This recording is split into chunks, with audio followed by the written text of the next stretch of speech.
क्या गोवा की ऐतिहासिक राजधानी पैंजिम अब सिर्फ नाम की राजधानी बनकर रह जाएगी?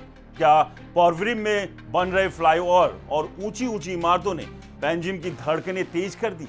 आज पैंजिम का हर दुकानदार और हर नागरिक एक ही सवाल पूछ रहा है, जब सरकार का सारा कामकाज और बड़ा इंफ्रास्ट्रक्चर पोरवरिम की तरफ चला जाएगा तो पैंजिम का भविष्य क्या होगा? क्या इस बार के नगर निगम चुनाव में पैंजिम अपनी साख बचा पाएगा या फिर ये सिर्फ कैसीनो और भीड़ भाड़ वाला एक कमर्शियल हब बनकर रह जाएगा? आइए आंकड़ों के साथ समझते हैं पैंजिम की वहन क्षमता और पोरवरिम के बढ़ते कद का पूरा सच।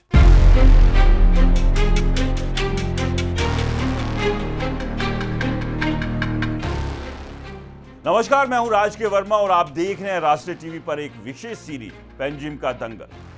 पैंजिम के लिए सबसे बड़ी चुनौती पोरवरिम में बन रहा 5.15 किलोमीटर लंबा 6 लेन एलिवेटेड कॉरिडोर है। मुख्यमंत्री प्रमोद सावंत ने साफ कर दिया, यह फ्लाईओवर 19 दिसंबर 2026 तक शुरू हो जाएगा। इसके साथ ही गोवा का नया सचिवालय और कई महत्वपूर्ण सरकारी दफ्तर पहले ही पोरवरिम शिफ्ट हो चुके हैं। पैंजिम के व्यापारियों को डर है कि एक बार यह कॉरिडोर चालू हो गया तो ट्रैफिक सीधे निकल जाएगा और पैंजिम के बाजारों में ग्राहकों की संख्या कम हो जाएगी। पोरवरिम आज पैंजिम के मुकाबले एक सस्ता और आधुनिक विकल्प बनकर उभर रहा है, जहां 2 BHK फ्लैट की कीमत पैंजिम के मुकाबले करीब 46% तक कम है।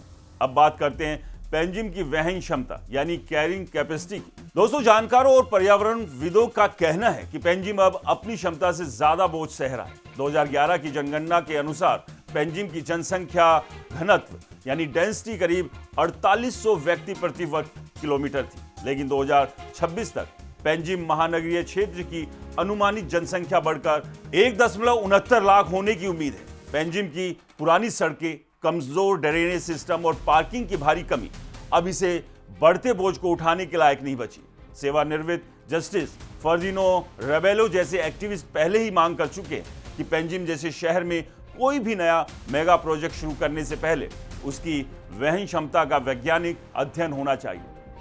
इस बार के सीसीपी चुनाव में एक बहुत बड़ा पॉलिटिकल मुद्दा है। उत्पल पर्रिकर और विपक्षी पैनल लगातार आरोप लगा रहे हैं कि पैंजिम ने अपनी शालीनता खो दी है और शहर अब सिर्फ बिल्डरों और व्यावसायिक हितों के लिए चलाया जा रहा है। वहीं बाबूश मोन्सेरात का पैनल दावा कर रहा है कि स्मार्ट सिटी के प्रोजेक्ट्स पैंजिम को नया जीवन देंगे और शहर की वहन क्षमता को आधुनिक इंफ्रास्ट्रक्चर के जरिए बढ़ाया जाएगा।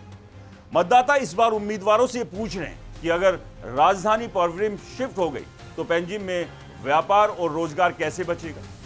तो दोस्तों, लब्बो-लुबाब यह है कि पैंजिम आज अपनी पहचान और अस्तित्व की लड़ाई लड़ रहा है। 11 मार्च को होने वाला चुनाव ये तय करेगा कि पैंजिम के आने वाले पार्षद क्या पोरवरिम के बढ़ते प्रभाव का मुकाबला करने के लिए कोई ठोस आर्थिक विजन लेकर आएंगे या नहीं।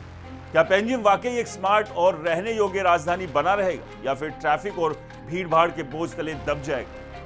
फैसला 13 मार्च को पैंजिम की जनता के हाथ में होगा। आज के इस खास विश्लेषण में इतना ही। पैंजिम चुनाव की हर बारीकी के लिए बने रहिए राष्ट्रीय टीवी के साथ। नमस्कार।